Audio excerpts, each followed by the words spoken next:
500 million times. People are interested in what you have to say. It seems that way. Somewhat of a shock. Well, maybe it's because you aren't a politician. You are a psychologist, and you're understanding more about what's going on in the world than many of our lawmakers actually do. And I know we've got so many ways that we could go with this interview tonight.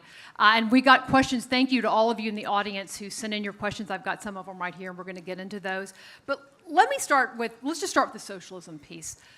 Do you think Americans truly understand the history of socialism and actually what it is? As you've gone around, I know you've had, when you speak to not just college campuses, you've been to events around the world. I think 250,000 people you've spoken in front of. I mean, people are unbelievably ignorant about history. And I mean, I would include myself in that, you know. I mean, I know what I know about the history, say, preceding the 20th century is very sketchy. It's embarrassingly sketchy, you know. And what young people know about 20th century history is non-existent, especially about the history of the radical left. I mean, how would they know? They're never taught anything about it. So why would they be concerned about it? And, you know, for many of the people in the audience, you know, you're old enough so that the fall of the Berlin Wall was, well, that was part of your life, you know. That was really the end of the Second World War, let's say, in a technical sense. And it was very meaningful, but that's a long time ago. There's been a lot of people born since then, and it's ancient history, and we don't have that many good, bad examples left, you know. There's North Korea, there's Venezuela, but we're not locked tooth and nail in a war with, you know, in a proxy war or in a Cold War with the Soviet Union. And it's easy to understand why people are emotionally drawn to the ideals of socialism, let's say, or of the left, because it draws its fundamental motivational source from a kind of primary compassion. And that is always there in human beings. And so that proclivity for sensitivity to that political message will never go away. And so, and it's important to understand that. You have to give the devil his due, unfortunately. You've also said that people aren't as resentful at the success of others as we might think. And I think as you watch a lot of people being interviewed today, and you watch some of the students being interviewed, you saw some of the ones up here, you hear people talking a lot about inequality, but you say they really aren't as resentful as we might think, as long as they don't think the game is fixed. Yes, well, that's certainly the case. Well, first of all, I mean, if you look at the psychological literature, to the degree that it's accurate, which is difficult to ascertain often, people report far more prejudice against their group than against themselves. So that's quite an interesting phenomenon as far as I'm concerned. So there's a tendency for people to exaggerate the degree to which the group they belong to is currently suffering from generalized oppression. They've been relatively free of it themselves. I also think that, yeah, fairness is an absolutely essential, and perceived fairness is an absolutely essential component of peace, because people can tolerate inequality, so to speak, or even revel in it, let's say, if they believe that the unequal outcome is deserved. I mean, look at how people respond to sports heroes. You know, no one goes to a sports event and boos the star, even though he or she is paid much better and attracts the lion's share of the attention, hopefully not in too narcissistic a manner. People can celebrate success, but they do have to believe that the game is fair, and the game needs to be fair, because otherwise the hierarchy becomes tyrannical. The problem with the radical left is that it assumes that all hierarchies are tyrannical, and it makes no distinction between them, and that's an absolute catastrophe, because, you know, there's plenty of sins, let's say, on the conscience of the West as a civilization, but you can't throw the baby out with the bathwater, and there are far worse places, like all the other places, for example, that there have ever been. Well, it's the case, and people also don't understand that, and they also don't understand, this is something that's of particular importance, they also don't understand, and that may even characterize you in this audience. It's the knowledge of how rapidly we're making economic improvements around the world, in the developing world, for example, how fast that's happening. That is not well distributed knowledge. You know, that between the year 2000 and the year 2012, the rate of absolute poverty in the world fell by 50%. Now, it's a UN figure, $1.90 a day, that was their cutoff for absolute poverty. And so the cynics have said, well, you know, that's a pretty low barrier. It's not such an achievement to have attained that, but I can tell you it's an achievement to have attained that if you were living on less than $1.90 a day to begin with. But if you look at, if you double the amount to 380 or you double it again to 760, you find the same pattern. I mean, the poor in the world are getting rich at a rate that is absolutely unparalleled in all of human history. And I think a large part of that is happening in Africa, where, by the way, here's another lovely piece of news. The child mortality rate in Africa is now the same as it was in Europe in 1952, which is, I mean, that's an absolute miracle. It's insane that that's not front page news, right? That's within a lifetime. And the fastest growing economies in the world are also there. And so, but as you're saying, but why isn't it front page news? And when you're considering social media and how fast news and photos and all that can travel, and that young people are aficionados of all this technology, yeah. Why don't they know these things? Or why aren't they computing what they see as being progress? Well, I think part of it is that things are changing so fast that none of us can keep up.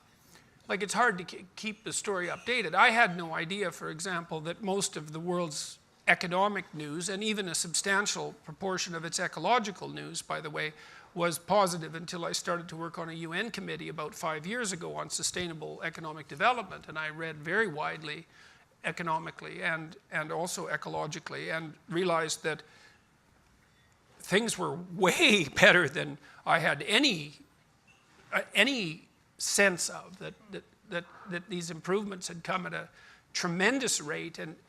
But you see, partly it is just that it's so new that we don't know, and we don't have a story about it, and who would be driving the communication of such things, especially given two other things. One is that human beings are tilted towards negative emotion in terms of its potency. And so, for example, people would rather, they're much less happy to lose $5 than they are happy to gain $5. We're loss averse, or we're more sensitive to negative emotion than we are to positive emotion. And there's a reason for that, and the reason is, well, you can only be so happy, but you can be dead. Right, and I mean, that's not good. And there can be a lot of misery on the way to that end. And so we're tilted to protect ourselves, and that makes us more interested in some sense and more easily captivated by the negative than by the positive. And so that's a hard bias to fight. And then when you also take into account, and I think this is something that's worth seriously considering, because the other thing we don't understand is the technological revolution that's occurring in every form of media. No one understands it. But one of the consequences is that the mainstream media, so to speak, is increasingly desperate for attention. Right? They exist in a shrinking market with shrinking margins. All of the leading newspapers and magazines are feeling the pinch. Television is dead because YouTube has everything that television has, and then incredible array of additional features. And radio is being replaced by podcasts. And so it's a very unstable time for the mainstream media. And what would you expect them to do except to do whatever they can to attract attention in whatever manner they can manage. One example of this, one very good example of this, is you may or may not know that the rates of violent crime in the United States, and actually in most places, have plummeted in the last 50 years. It's really quite remarkable. The United States is now safer in terms of violent crime than it has been since the early 60s, and that was probably the safest time there ever was. But the degree to which violent crime has been reported has increased. It's funny, the curves are almost completely opposite to one another. This is the decline in violent crime. This is the increase in the reporting of violent crime. And the reason for that is, well, people read stories about violent crime, and then, of course, they're much more likely to believe that it's on the increase. And the people who are most likely to believe that it's on the increase, by the way, are also those who are least likely to be affected by it. Because, you know, to be a victim of a violent crime, well, it helps to drink too much, but it also helps a lot to be young and male. And those aren't the people who are particularly afraid of violent crime, even though they're the ones most likely to be implicated in it. So there's technological reasons for our concentration on the negative, and they're complex. It's not easy to figure out how to combat the spiral of outrage and attention-seeking that I think is accompanying the death of our previous means of communication. No one knows how to handle that, and that's a big problem. Let's go. I mean, I know so many in this audience, and not just here in New York, but we hear it from our members all over the country. They're so concerned about what their children and what their grandchildren are both being taught, but also what they're coming back home from college and talking about and saying, where are they learning? I mean, they know where they're learning it, but how is this seeping into them? You obviously have spoken not just at the University of Toronto, but colleges all over the world. What is it you see today on the campus or among young people today that's new, or is it new? I've heard you say that we're no more polarized today than we were maybe even under Richard Nixon, and the campuses were more on fire then than even they are today. So what are the similarities and differences that you're seeing? Well, I don't see any real evidence that your society is more polarized, generally speaking, than it has been at many times in the past. And I think the Nixon era is a good example. I mean, if you think about it merely statistically, I mean, you've been split 50-50 Republican, Democrat for, what, 5 elections now, and it's almost perfect 50-50 split. That really hasn't changed. Trump, of course, is somewhat of a wild card, and so that complicates things, but I don't think it changes the underlying dynamic. What I do think has arisen again, because it's made itself manifest many times in the last 100 years, is the rise of this group identity associated quasi-Marxist viewpoint with this additional toxic mixture and paradoxical mixture of postmodernism. The postmodernists are famous for being skeptical of meta-narratives. That might be a defining, that was Lyotard, I believe, who coined that, although I might be wrong. It was one of the French postmodernists. And that means that they're skeptical about the idea that large uniting narratives are valid. And it's a huge problem, that claim, because the first question is, well, how big does the narrative have to be before it's a meta-narrative? Right? I mean, is the narrative that holds your family together a falsehood? Is the narrative that holds your community together a falsehood? Like, how big does it have to be before it becomes a falsehood? And so it's a very vague claim. And it's a very dangerous claim in my estimation, because I believe that, and I believe the psychological research is clear on this. What we have, our cognitive abilities are nested inside stories. We're fundamentally narrative creatures. That's how our brains are organized. And so to deny the validity of large-scale narratives is to deny the validity of the manner in which we organize our psyches. And that's unbelievably destabilizing for people. I mean, first of all, look, the simplest story in some sense, is that I'm at point A and I'm going to point B. And that's not as simple a story as it might sound, because it implies that you are somewhere and that you know it, you have a representation of it, geographically, let's say, socially, psychologically, you have some sense of who you are. But more importantly, you have some sense of who you are transforming yourself into. And so that gives you a direction. And now that direction, the direction gives you meaning. And I don't mean that in a cliched sense. What I mean is that the way that our brains are constituted is that almost all the positive emotion that people feel, and it's also true of animals, by the way, it emerges as a consequence of observing that you're making your way to a valued endpoint. So, you think, well, what makes you happy is the attainment of something. And there is a form of reward that is associated with that. It's called consummatory reward. It's the satisfaction that you feel, say, after you have a delightful Thanksgiving meal. But that isn't the hope and the meaning that people thrive on. The hope and the meaning that people thrive on is the observation that they're moving towards something worthwhile. And that might be individually, although it really can't be because we live in collectives, but it should be collective. And that isn't optional.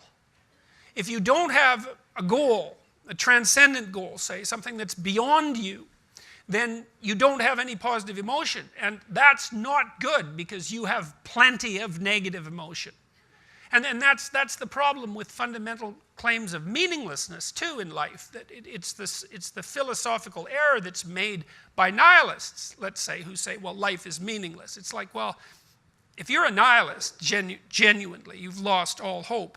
Your life isn't meaningless. It's just unbearably miserable. And that's a form of meaning. That suffering is a form of meaning. And you can try to argue yourself out of that with your nihilistic rationalizations, but that is not going to work. You need a transcendent goal in order to withstand the slings and arrows of outrageous fortune.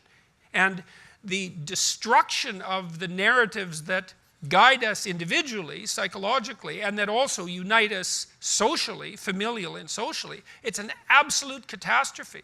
And, well, the question then is, why is it being undertaken? And that's a complex question and I don't know if we can even discuss that. That has something to do with this unholy marriage of the postmodern nihilism with this Marxist utopian notion, which makes no sense at all, because the postmodernists are skeptical of meta-narratives, yet Marxism is a grand meta-narrative. But coherency... It doesn't have to make sense. Well, in fact, the idea that things have to make sense is part of the oppressive patriarchy, and so we can just dispense... Well, I'm serious. That people teach that in a dead serious manner, that the requirement for logical consistency is an arbitrary...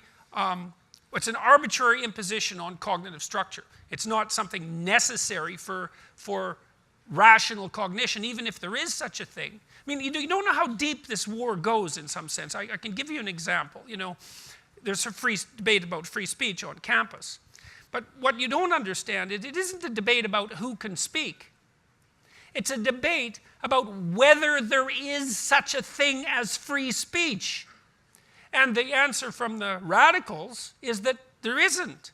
Because for there to be free speech, you see, there have to be sovereign individuals, right? And those sovereign individuals have to be defined by that sovereign individuality, and they have to have their own locus of truth in some sense that's a consequence of that sovereignty. And then they have to be able to engage in rational, discursive negotiation with people who aren't like them, which means they have to stretch their hands, let's say, across racial or ethnic divides. They have to be able to communicate, and they have to be able to formulate a negotiated and practical agreement. And none of that is part and parcel of the postmodern doctrine. All of that's up for grabs. There's no sovereign individuals. Your group identity is paramount. You have no unique voice. You're a mouthpiece of your identity group. You can't speak across group lines because you don't understand the lived experience of the other. And so it's not who gets to speak, it's whether the entire notion, which is a very classic Western notion and a very deep one, of free and intelligible speech is even valid. I mean, this intellectual war that's going on in the universities is way deeper than a political war. It's and way more serious than a political war. It manifests itself politically, but no, politics is way up the scale from where this is actually taking place. So when you're talking with students, both one-on-one or you're getting their questions, and I'm going to get to some of your questions here very shortly. These are not all conservative students that are coming up to you and they're downloading your videos and listening to your podcast. And it's not, even though it is a lot of young men, it's not all men. Right. What do you think drives people to the message and to the things that you talk about? Oh, I think it's that I'm believable.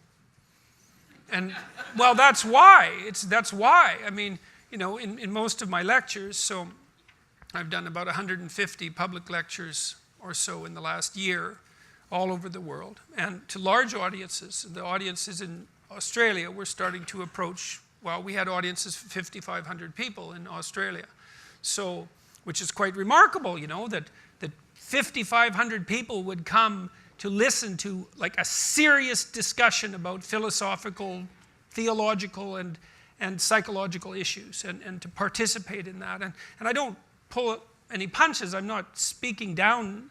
I would never speak down to an audience. I think that's a dreadful error of arrogance. But the reason that I think people believe what I say is that I'm very pessimistic.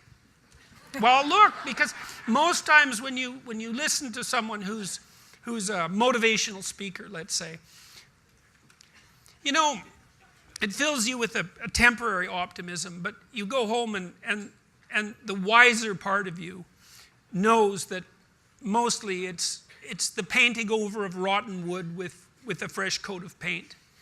And I tell my audiences very clearly that their life is going to be difficult, and sometimes difficult beyond both imagining and tolerance, and that is definitely in your future, if it isn't in your present, and for many people it's in their present, and that can be unbearable, that enough to turn you against life itself, to corrupt you, to drive you to nihilism, to drive you to suicide, and worse, to drive you to thoughts of vengefulness, of infinite scope, to not only be turned against yourself and your fellow men, but to be turned against being itself because of its intrinsically brutal, in some sense, nature. And that it's worse than that, actually, because it's not only that we suffer, and that will necessarily occur, but that we all make our suffering worse because of our ignorance and our malevolence. And everyone knows that to be true. And so the discussions start, let's say, on an unshakable foundation. But then I can tell people, look, despite that, we're remarkable creatures. You know, we're capable of taking up the burden of that suffering and facing the reality of that malevolence voluntarily. We can actually do that. And all of the psychological evidence suggests, and this is independent of your school of psychology, if you're a practical psychologist, a clinical psychologist of any sort, the evidence is crystal clear that if people voluntarily confront the problems that face them and the malevolence that surrounds them, that they can make headway against it. And not only psychologically. So it's not only meaningful to do that psychologically, which it is, to confront the problems that torment you voluntarily. That's meaningful psychologically. But it's also practically useful in that you can actually solve some of the problems that beset you. And God only knows how good we could get at that. You know, I mean, I don't know what percentage of human effort is spent in counterproductive activity. You know, I'm not an absolute cynic about that, but I mean, when I talk to undergraduates, I ask them, You know, how much time do you waste every day by your own reckoning? And it's somewhere between 5 and 8 hours. You know, it's a lot of time. Well, and I usually walk the students through an economic analysis of that. I said, well, you know, why don't you value your time at $50 an hour and calculate for yourself just exactly what you're doing to your future by your inability to discipline yourself. It's worth thinking through. In any case, people do waste a lot of time, and they also act counterproductively a lot of the time. Regardless, we do make progress, and we can thrive under the difficult conditions that make up our lives, and we can resist the malevolence that entices us. That's within our power, and we don't know the limits to that. And we also know that it's better to, we all know this, that it's better to live courageously than cowardly. Everyone knows that. That's what you teach people that you love.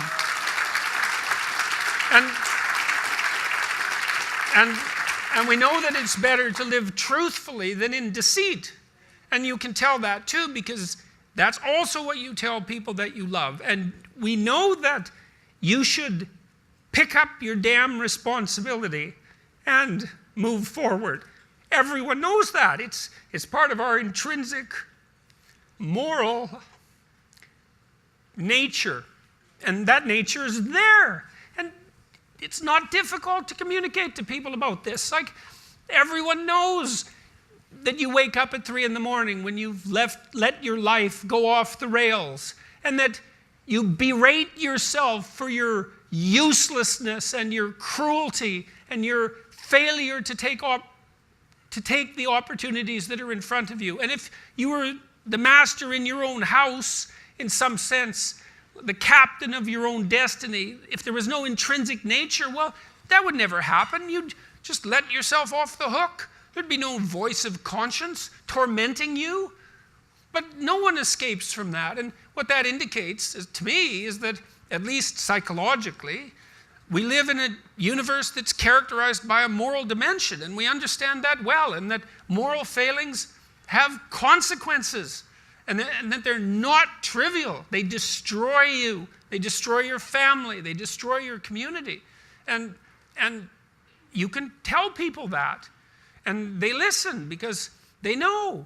They don't know they know. That's the thing, and maybe that's the thing about being an intellectual. You have the opportunity to articulate ideas that other people know, they embody, but they can't articulate. And that's what people tell me. You know, they say, well, you help me give words to things that I always knew to be true but couldn't say. Or they say, I've been trying to put some of your precepts into practice. Responsibility being a main one, vision another, honesty, I suppose, bringing up the pack and saying, and this is the fun part of doing all of this. Fun is a weak word. That it's the remarkable part of doing all this. I mean, I have people tell me constantly wherever I go. It's so delightful that, you know, they were in a pretty dark place, and they tell me why. And there's plenty of dark places in the world, and they decided, well, maybe they were going to develop a bit of a vision and take a bit more responsibility and start telling the truth and putting some effort into something. And they come up and they say, well, you can't believe how much better things are. It's like, I got 3 promotions. Oh, I had one guy tell me, this was a lovely story, you know, 15 seconds. He came up after a talk. He said, 2 years ago, I got out of jail. I was homeless. He said, I own my own house. I have a 6-figure income. I got married and I have a daughter. Thank you. And that was the whole conversation. It's like he decided he was going to put his life together. And you know, and so you can look at that pessimism that constitutes, let's say, the core of what, well, I think it's the core religious message, really, is the tragic nature of the world, the reality of suffering. It's part of the core religious message. But what emerges out of that, properly conceptualized, is a remarkable appreciation for what human beings are capable of. Like, we are unbelievably resilient and able creatures. And we do not have any conception of our upper limits. Dr. Peterson, let me ask you, I mean, we have about 10 minutes, and I'm going to get a couple of questions in here from our audience on this too, but is that hope that you're talking about, that you're giving people hope, young people hope, is that one of the secrets to reaching them? Well, it's a funny kind of hope, you know, and it's such a perverse sort of hope, because I would say for the last 45 years we've told, psychologists have been certainly to blame for this, at least in part, you're okay the way you are. That's what we tell young people. Oh, you're okay the way you are. It's like, and there's nothing worse than you can tell someone who's young than that, especially if they're miserable. You know, and lots of them, well, if they're miserable and aimless, it's like, oh, I'm miserable and aimless, and sometimes I'm suicidal and I'm nihilistic and I don't have any direction in your life. In my life. It's like, well, you're okay the way you are. And it's like, they don't want to hear that. They want to hear, look, you know, and you know this, you're useless. You know nothing. You haven't got started. You've got 60 years to put yourself together, and God only knows what you could become. And that message is so much more, it's so funny because it's such an attack, but it's so positive because there's faith there in the potential that makes up the person rather than the miserable actuality that happens to be manifesting itself at the moment. And young people respond extraordinarily well to that because, and you know that if you're a parent and you love your child, your son, your daughter, what you're trying to foster is the best in them. You want that to manifest itself across the course of their life. You want them to become continually more than they are, to see what they could be. And well, and I think that's part of the great message of the West, is that that's the ethical requirement of individual being in the proper sense, is to constantly note that you're not what you could be, to take responsibility for that, and to commit yourself, like body and soul, to the attainment of that ideal. We're going to get a question here from our members right here on the front row. Bob Grantham had a couple of good questions right here. He asked, much of your effort today is trying to help people improve their lives. We've just been talking about that. Why does the establishment attack you rather than try to support your efforts? Well, you know, we should be nuanced about that. I mean, there's a group of newspapers in Canada called Post Media, that's 200 newspapers strong, and they supported me. You know, I mean, I've had a lot of support from journalists, and I would say I've had more support from the higher quality journalists, which I'm quite happy about.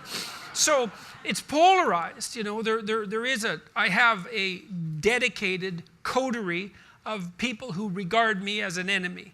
There's no doubt about that, and I think it's because I am absolutely no fan whatsoever of the radical left. I think the fact that you can actively present yourself, let's say on a campus as a communist, is as the fact that that's allowable is as mysterious as it would be if it was allowable to present yourself as a Nazi. I am not a fan of the radical left. And I think I understand the motivations on the radical left, both on the postmodernist end and on the more Marxist end.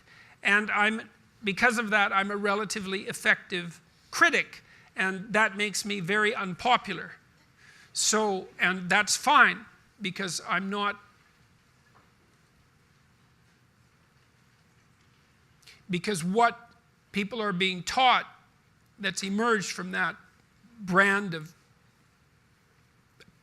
absurd and surreal philosophy is of no utility as a guiding light to anyone.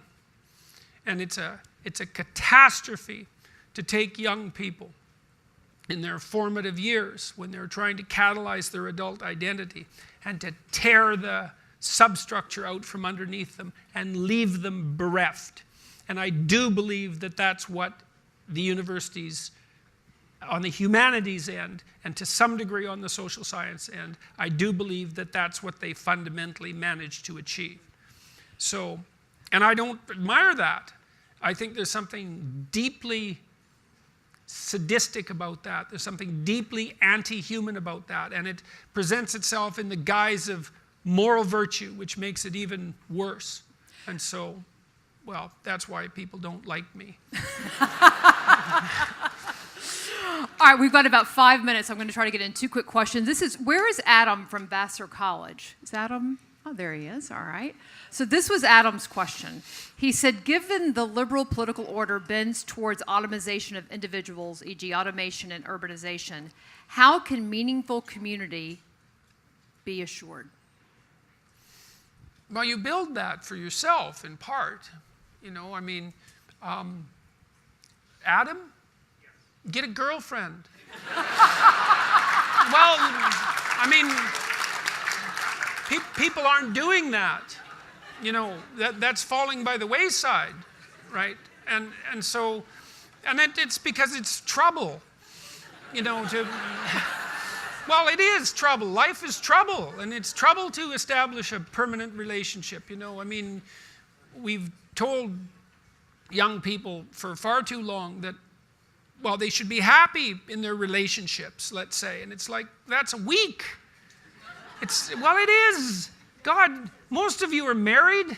It's like, to be married for 40 years, that's not a triumph of happiness. It's a triumph of character. It's a triumph of negotiation, right?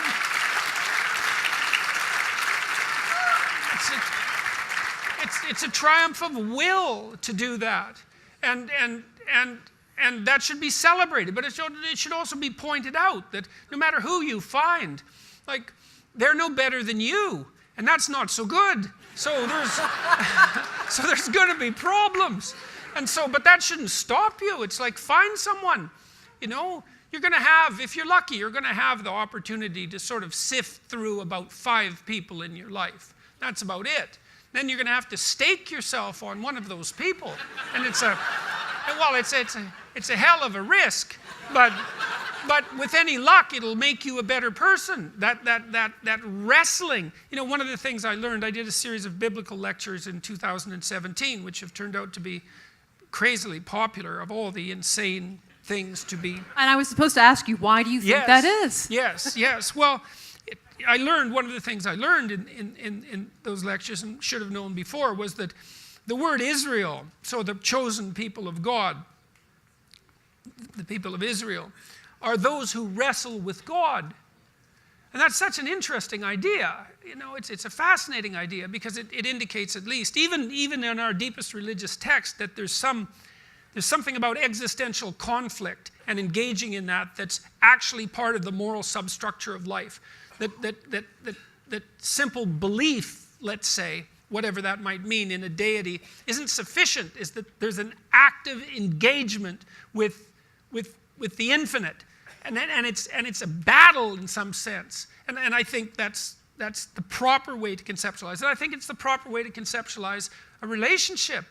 It's a battle. It's a battle towards a positive end. It's a battle towards the transformation of both of you into more than you could have otherwise been. So you need that, and you need your friends, and you need to develop a network of friendship.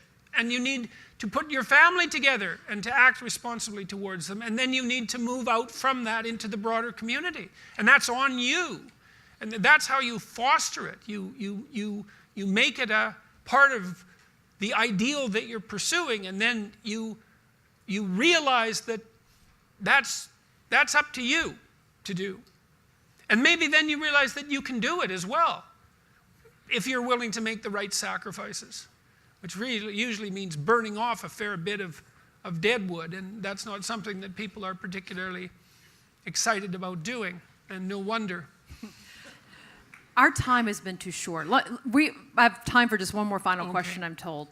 what have I not asked you about? And thinking of our theme of standing up against socialism, what have I not asked you about? What have other interviewers not asked you about that would be beneficial for us all to know as we want to take well, that on? you asked a little bit about these biblical lectures, and what was interesting was I rented a theater in Toronto. I rented it 15 times, and it was a theater of about 500, and it sold out every time, and I lectured about Genesis, and it was mostly young men who came. They weren't all young, but they were mostly men, which was very surprising because, that's just not what happens. And the reason that the lectures worked and was because I put together something that I don't think liberals or conservatives have done a good job of putting together. The liberals are more on the happiness and freedom end of things, and the conservatives are more on the duty end of things. And those both have their place. But I've been attempting to develop an argument that's centered on meaning. And I do believe, and I believe that our most central religious symbols, like the symbol of the cross itself, for example, the bearing of the cross, is an embodiment or a symbolic representation of this idea, is that you have to have a meaning in life that sustains you. Life is a serious business. You're all in. It's a fatal business, right? Everyone's in it up to their neck. And it's dreadful in some sense, in the classic sense. And you need a meaning that can sustain you through that. And that's to be found in responsibility. And that's something that we have not communicated, I don't think, well to ourselves, but we certainly haven't communicated it to young people. It's like, well, you're lost. There's reasons that you could be lost, and they're real. God only knows what terrible things happen to you in your life. It's like, how are you going to get out of that? Well, not by pursuing impulsive happiness. That is not going to work. Not by thinking in the short term. Not by thinking in a narrowly selfish manner either, but by taking on the heaviest load of responsibility that you can conceptualize and bear. That will do it. It'll do it for you. It'll give you a reason to wake up in the morning. It'll give you a balm for your conscience when you wake up at night and ask yourself what you're doing with your life. It'll make you a credit to yourself and to your family, and it'll make you a boon to your community. And more than that, there's more than that. It's said in Genesis that every person is made in the image of God. And there's an idea in Genesis that God is that which confronts the chaos of potential with truth and courage. That's the logos. And if we're made in the image of God, that's us. That's what we do, is we confront the potential of chaos, the future, the unformed future. We confront that consciously. And we decide with every ethical choice we make what kind of world we're going to bring into being. We transform that potential into actuality.